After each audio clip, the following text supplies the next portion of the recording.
From the nation capital, Monrovia. Good evening.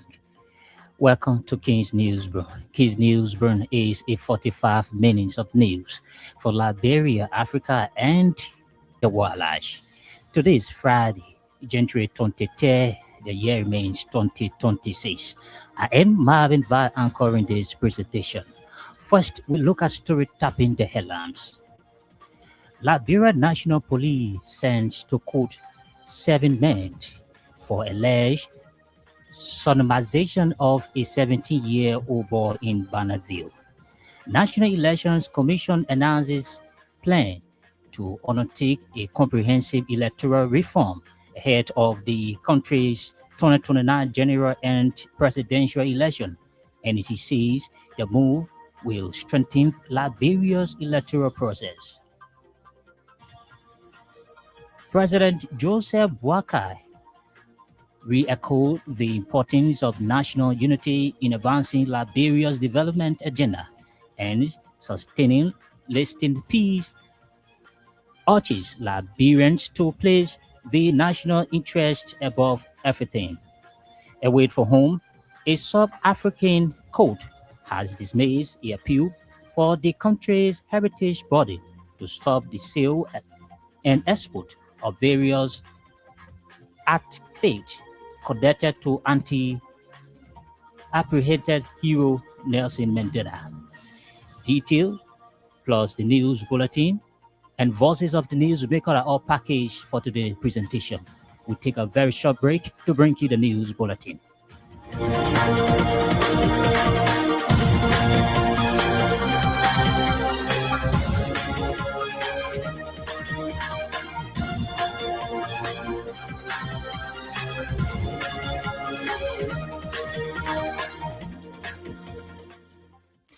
Welcome back. We now join Sam Andrew for the news bulletin. The National Elections Commission has announced plans to undertake a comprehensive electoral reform ahead of the country's 2029 general and presidential elections. In a statement issued Friday, the National Elections Commission said the decision follows a series of proposed amendments and recommendations submitted by registered political party leaders aimed at strengthening Liberia's electoral elections law. According to the Commission, the proposals were presented during an electoral reform consultation held on Thursday in Grand Bassa County. It noted that during the gathering, the political party leaders raised concerns over the duration of the voting period, overcrowding at polling precincts, and the participation of certain lawmakers in by-elections without first resigning from their legislative positions, among others. The statement further quoted the National Elections Commission as saying that its legal session will compile the recommendations and submit them to the legislature for consideration and possible legislative action. The Liberian government and the European Union have signed a US $25 million financing grant agreement to support private sector development in Liberia. The project, according to the Liberian government, is designed to strengthen value addition within Liberia's fisheries sector, with a strong emphasis on supporting micro, small, and medium-sized enterprises. Speaking at the signing ceremony, Thursday, Finance and Development Planning Minister Augustin Gafuan noted that the initiative will enhance inclusive economic growth and job creation within the country's private sector. Minister Gafuan noted that the initiative will also advance public-private dialogue and support policy reforms at creating more enabling business environment. He further highlighted ongoing government's efforts to reduce the cost of doing business, including improved road connectivity, expanded port services, and increase access to reliable electricity to promote private sector development.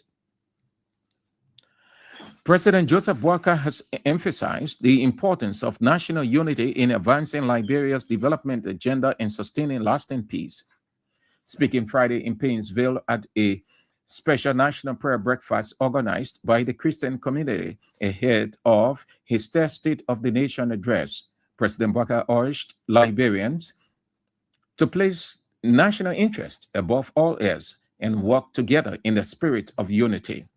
According to him, the gathering was convened to seek divine intervention for the nation and to strengthen national cohesion. He described unity as a vital roadmap for achieving sustained peace and stability across Liberia. President Joseph Boakai emphasized that a prayerful nation attracts God's attention, guidance, and protection, stressing the need for Liberians to remain united in pursuit of national progress. Also speaking at the event, former President Ellen Johnson Sirleaf reflected on what she described as God's continued intervention in Liberia from its founding through some of its most challenging periods. For his part, House Speaker Rachel Cohn noted that the occasion symbolized the importance of spiritual guidance and collaboration between the church and national leadership. He commended the organizers of the prayer breakfast, noting that the initiative plays a pivotal role in sustaining peace and stability in Liberia. Vice President Jeremiah Cohn has officially broken ground for the construction of a modern student center at Grangeda County University. The project is expected to provide students with a dedicated space that will support both academic activities and social engagement on the university's main campus. Speaking at the groundbreaking ceremony, Vice President Cohn said the initiative was undertaken in response to a formal request from the university students' leadership. He explained that his office felt compelled to support the students' vision for a central facility that will enhance campus life and promote unity among the student population. Vice President Combs noted that the project is part of a broader development agenda for Grangeda County under the Unity Party-led government. He emphasized that the county continues to benefit from sustained national efforts aimed at expanding infrastructure and improving access to education. Authorities of the Liberia National Police have sentenced 7 suspects to the Monrovia Central Prison in connection to the alleged gang sodomizing of a 17-year-old boy in Pearl River Community, Brownsville. The defendants include Moses Johnson, 46, Prince Johnson, 36, David Vincent, 16, Foley Davis, 23, Hassan Musa, 29, Mohammed Salif, 35, and Boyman J. Holmes, 29. According to reports, the incident occurred on January 19, 2026, and was subsequently reported to the Liberia National Police District 17 Detachment. The report further indicated that the suspects were arrested and charged with gang rape by Brownsville Magisterial Court. Mangibi County Senator Nathaniel McGill has criticized Criminal Court A Judge Russell Willie writ of subpoena against Claho Foundation, noting that the judge's action could lead to his impeachment by the Liberian Senate.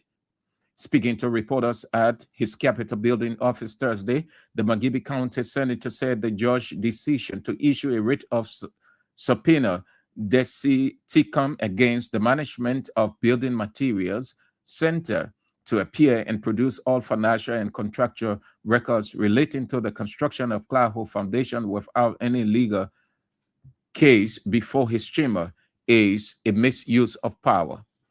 The Environmental Protection Agency of Liberia has shut down several non-compliant sachet water facilities in Monrovia, varying close down more close downs across the country. The action was part of EPA nationwide enforcement against water production facilities operating in violation of the environmental and public health standards. According to EPA, the exercise began on January 20 and is aimed at protecting public health and ensuring the safety of drinking water consumed by Liberians. EPA said the action targets water producers without valid operating permits or those functioning under unsafe and unsanitary conditions. Bomi County Senator Edwin Snow has expressed strong dissatisfaction with the Liberian Senate for what he calls failure to take action against the Ministry of Information following the ministry false and damaging allegations made against him in 2025.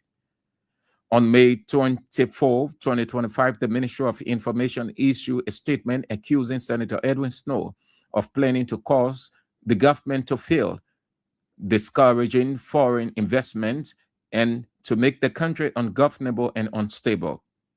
Senator Snow, speaking in session Thursday, stated that despite repeated promises and several meetings involving the Minister of Information and the Minister of Justice, at which time the Information Minister Jeremy Pia admitted lying on him, no concrete steps have been taken to address the issue.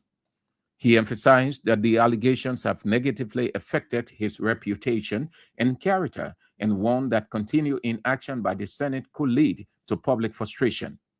Senator Edwin Snow noted that he raised the matter in good faith and is deeply disappointed that the Senate has not acted to resolve what he considers a serious and personal attack on his integrity.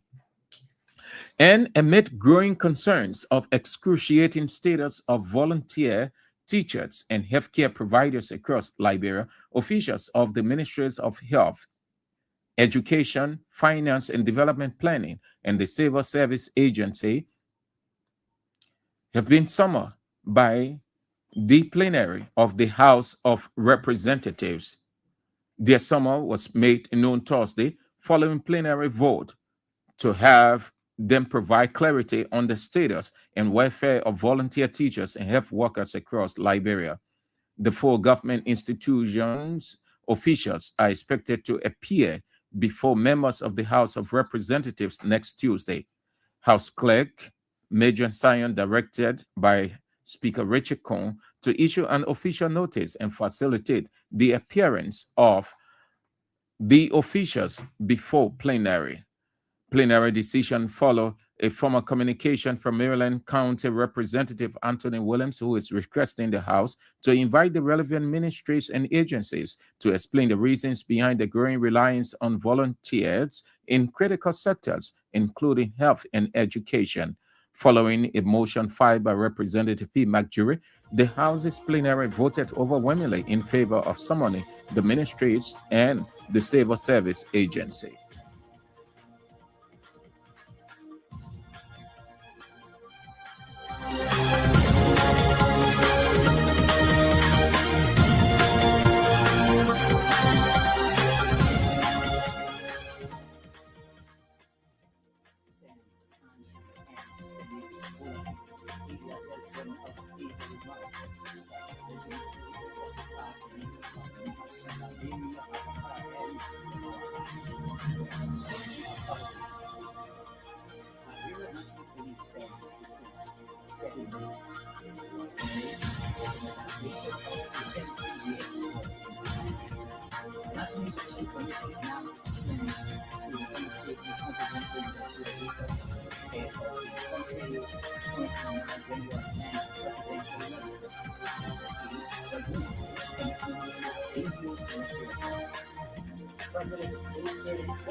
Welcome back to this first development.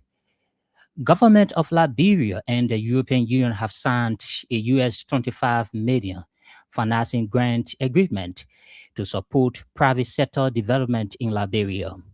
The project, according to the Liberia government, is designed to strengthen value addition within Liberia's future sectors, with a strong emphasis on supporting macro, small, and medium-sized entrepreneurs.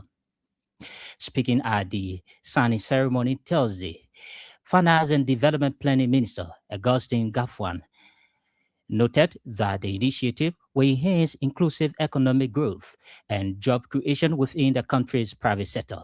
It's going to get employment to our people. I want people to go and struggle and get on the high seas. They bring the fish, and to store the fish, it becomes difficult.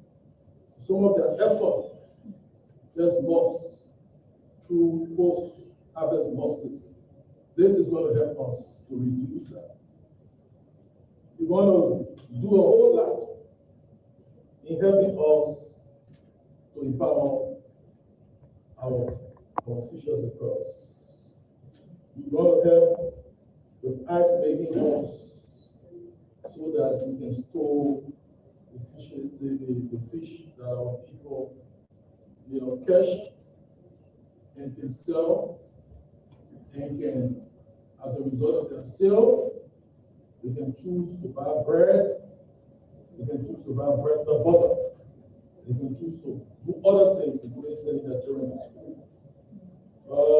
So I'm very happy that it is not two sectors are being impacted here.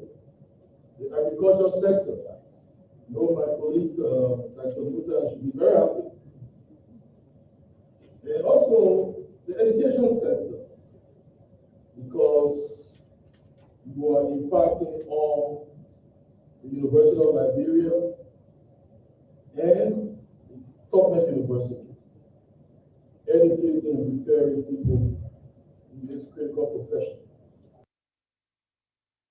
For her part, European Union Ambassador to Liberia, Nana Daspaj, reaffirmed the EU's commitment to Liberia's inclusive and sustainable development agenda.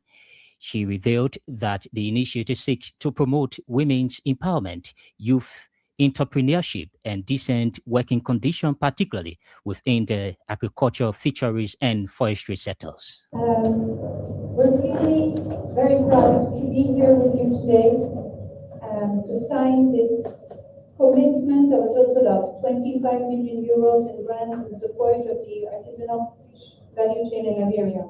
And I'm also really proud to say that this action is the fruit of excellent collaboration between my colleagues here in the office, colleagues in headquarters, Government of Liberia, NAFA, Agriculture, Ministry of Commerce, MFDP mainly, but also others. And secondly, also, I'm really proud to say, as the French ambassador just said, this is a real Team Europe work initiative where we work with France and with Germany, with GIZ and with Expertise France. And that's why we really wanted to have this signature this week, because we have our colleagues from Expertise France and from GIZ here with us this week to continue to work on the formulation, further development of this program. So I think it really shows our commitment to the artisanal fish community along the coast of Liberia. And of course, this action aligns with Liberia's Arrest agenda and supports the national fisheries priorities. It also, on our side, reflects the principles and the priorities of our Global Gateway strategy, which is really our strategy to connect people in a sustainable way and providing decent jobs to all. So this includes sustainable resource use, nature-based solutions for green recovery, and it contributes to our objective of poverty reduction. For us, sustainable blue economy is really important, and in this regard, we recognize the importance of the fisheries sector to Liberia, both in Margibi Senator Nathaniel McGill has criticized criminal co-A George Roosevelt Willie writ of subpoena against the Clark Hope Foundation, noting that the judge's action could lead to his impeachment by the Liberian Senate. Speaking to reporters at his Capitol building office Thursday, the Margibi senator said the judge Willie decision to issue writ of subpoena against the management of Building Material Center to appear and produce all financial and contractual records related to the construction of the Clark Hope Foundation without any legal case before his Chimo is a mess of power. The fight against corruption is a good fight. That's the reason why the legislature has provided over millions of dollars to both the Anti-Corruption Commission, the LACC, which is the Anti-Corruption Commission, the GSC, and the asset recovery team. The asset recovery, look at the budget, they got over $2 million. Why did we do that? Because we believe that public officials who served before or are serving now should be accountable. But it has to be done within the confines of the Constitution. Something is happening that is very worrisome in DR, as you saw me reporting. It's the fact that people are now using auto-door method to extract evidence. One of like criminal procedure law. The law says that the burden of proof is on the state. If the state accuses you that you have committed a crime, and that's what we pay money for the state to have money to go and go for the evidence. The state don't have. We didn't get the state money to say to go accuse somebody, then tell the accused person, kind of prove to us that you didn't steal money. That's what's happening. And I made specific reference to the issue of the Clark Foundation. And this is very concerning. Today it will be happening to Clark Foundation, and people think it's a season thing, but it happen to so many people tomorrow. The asset recovery unit claim that they have evidence that Clark Foundation was built by using public money. Good. If they have the evidence, they should go to court. But instead of taking the evidence to court, they're not asking Clark Foundation to come and prove that they didn't use public money. That's what the law says. And what is even painful is that they are using the court to do it. The court that should be protecting the defendant and the state, that should be the neutral party, is now becoming part of the prosecution to force private people, even though the case is not even before the court, which is not even before them, they stay in the investigative stage to say, can't produce evidence. And I want to get power with a judge. One thing that I want to call it judicial abuse of power. The judicial abuse of power is tantamount to impeachment. And the judge was doing it, believe that he's one of the best judges in our country. Why is he doing it? So we have power too. The legislature get power. If you are in the judiciary, you abuse your power, we can impeach you. We can move you from power. We can impeach you. You saw the already in the chamber. You saw how all the senators are angry that this is wrong. We should not allow a judge or asset recovery board to you. You cannot ask accused people to produce evidence against themselves. Constitutional Article 21 is very clear that no man shall be compelled to provide evidence against themselves.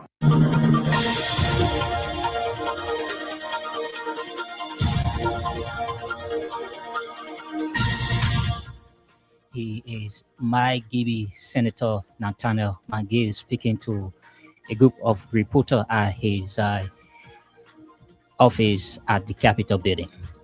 If you are just joining us half an hour past the news hour, it's a reminder that you're listening to a 45 minutes of news from Liberia, Africa, and the world at large. Story we are following this evening. Liberia National Police sent to court 7 men for alleged somatization of a 17-year-old boy in Barranville.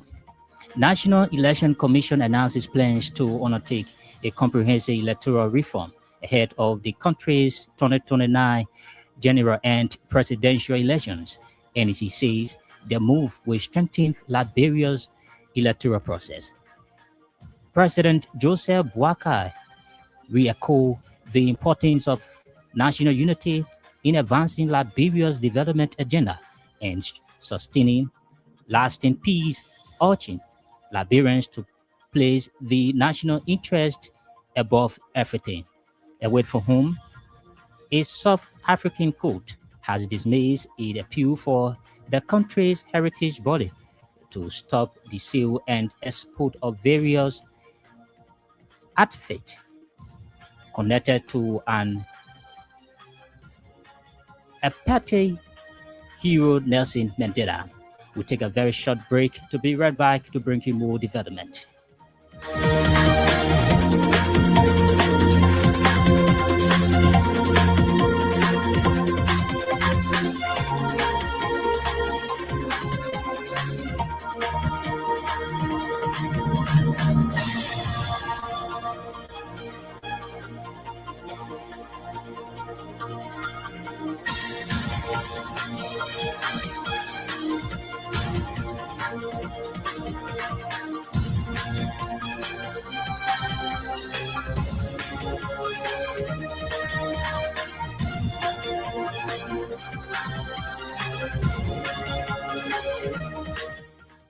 Welcome back. President Joseph Boakai has emphasized the importance of national unity in advancing Liberia's development agenda and sustaining lasting peace. Speaking Friday in Painesville at a special national prayer breakfast organized by the Christian community ahead of his third State of the Nation address, President Boakai urged Liberians to place the national interest above all else and to work together in the spirit of unity. According to him, the gathering was convened to seek divine intervention for the nation and to strengthen national. He describes unity as a vital roadmap for achieving sustained peace and stability across the country. Thought it was necessary that we see our firm of foundation. Because for us, some of us, we believe when Christ is on it, we can feel and we pray daily that Christ be on our vessel. Coming together to pray ahead of the soul is very important. Very important, not just for the message of the soul, but the unity of the country.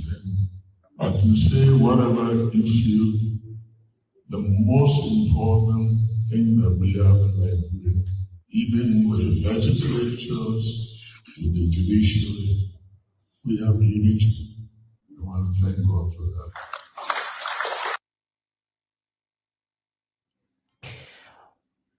Also speaking at the event, former Liberian President Eddie Johnson Sirleaf reflected on what she described as God's continual intervention in Liberia's from its founding through some of its most challenging periods. Let us give God thanks. When we think of all we've been through, when we think of who we are, when we think of what we've done, what we have done, we just say, thanks to God. Thanks to God for our lives. Thank you, God, for our leadership. For those that we go through, because of this nation is going to be very functional. That they will achieve that for which God has meant it to be. When we go to them, to set an example. To be the ones that we can look to and say, yes, we can follow you because you did the right thing. May God bless all of us. Help us to be a part of it. Leadership comes at all levels. The purpose of our nation depends on everybody. No matter who you are, where you are, what you do, if you not do, that determines the purpose of the nation. So we all will be committed to do the little that you can, because that's what God says. The nation belongs to his people, and the people need the nation. Thank you. For his part, House Speaker Rachel Cole noted that the occasion symbolized the importance of spiritual guidance and collaboration between the church and national leadership. Madam former President Ellen Johnson Sirleaf, Madam Pro Tem, Your Honor, Chief Justice, if any other Associate Justice is here, Minister or Diplomatic Corps, International Park, and clergymen, ladies and gentlemen. I want to congratulate the organizer of this prayer breakfast and to encourage more of such gathering. It speaks to the importance of spiritual guidance between the church and leadership. I'm personally cognizant of the pivotal role prayer has played and continue to play in our nation's journey. In 1882, there was a threat of invasion over our country by General Havoc of the British Army stationed in Sierra. At that time, Liberia had no standing army. The government and the church, under the leadership of the House Speaker then, E.B. Cummings, called for a solemn assembly at the Providence Baptist Church, the cornerstone of the nation, to seek the intervention of the Lord. And our request was granted by God Almighty. In 1883, the law was passed declaring that every second Friday in April will be observed as a national fast and prayer day in Liberia. Again, in 1883, under the leadership of President Alfred F. Russell, there was a conflict between Liberia and Germany, which nearly resulted into war. Once more, the entire nation was summoned by the leadership of the Speaker then J.N. Lewis, and God miraculously intervened. This led to the enactment of the law declaring every first Thursday in November as a national Thanksgiving Day. The church has always been a spiritual compass, giving direction to the nation as the God to whom our allegiance is pledged. He is House Speaker Richie Kun, and you listen to the voice of the former president Eddie Johnson Sirleaf and Liberia current president Joseph Yima Bwaka. Now to this development, Broom County Senator Edwin Snow has expressed strong dissatisfaction with the Liberia Senate for what he called its failure to take action against the Ministry of Information following the ministry false and damaging allegation made against him in 2025. On May 24, 2025, the Ministry of Information used a statement accusing Senator Snow planning to cause the government to fail, discourage foreign investors, and make their country ungovernable and unsafe. Senator Snow, who spoke in session Thursday, stated that despite repeated promises and serious meeting involving the Minister of Information and the Minister of Justice, at which time Information Minister Jeremy Pia admitted lying on him, no concrete steps have been taken to address the issue. That said, the Ministry of Information lie on me, potent. You in this Senate promise that you're going to resolve this problem. It's affecting my reputation. You, Madam Potent, you have shown me in our consultative meeting, and that's why I didn't bring it on the floor. I'm prepared now to bring it on the floor that you have disappointed me. The Minister of Information lied on my person. I want to destabilize this country. It's very grave. You've done nothing about it. You keep promising me, you've done nothing about it. Senator Mange just spoke here about the judicial system. I'm speaking about Information Ministry lying on people and doing nothing about it. I think one of these days, it may go to somebody else, people might want to take action. When you say things here in our line as senators or legislators, It's okay. government, it's not okay, I'm disappointed. I'm disappointed that you haven't done anything about this matter. We spoke in the consultative meeting. The Minister of Information, the Minister of Justice, and the maker that they lie on me. You told all the senators that they lie on me and we're going to resolve it. We did it in private. So we can solve it in private. Let's watch our get it closer now. They lie on me. It's my character. And I want this matter to be expunged from my record. It's very grave, it's serious, and I'm disappointed that this Senate has done nothing about it. I rest my case. Thank you. He is Broom County Senator Edwin Snow, ending our national story.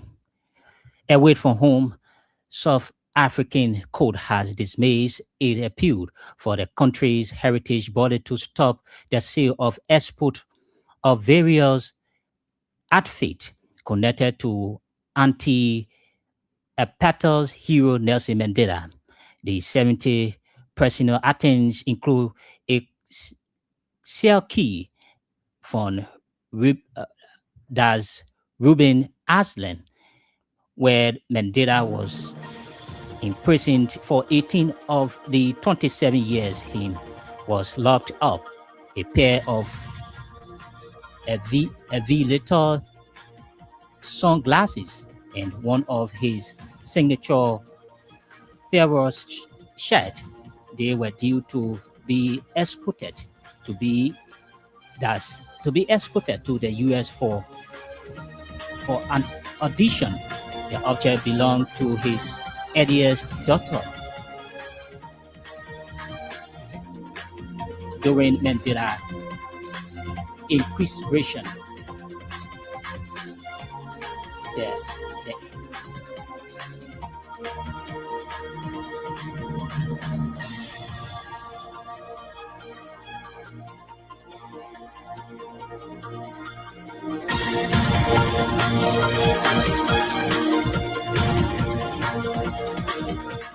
well, on that note, this is how we let to go home on today's presentation of the program King's Newsroom.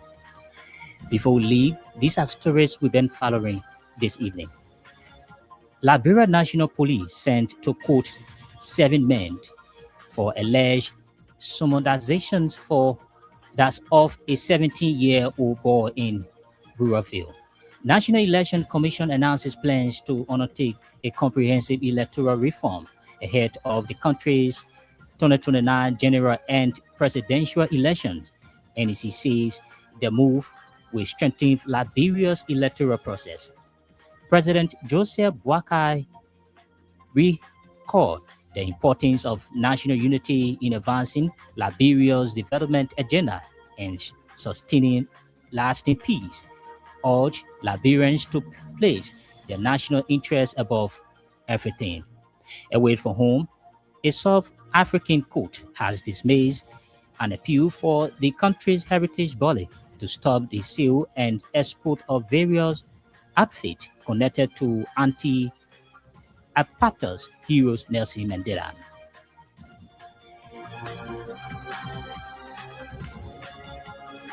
Sen Anshu brought you the news bulletin.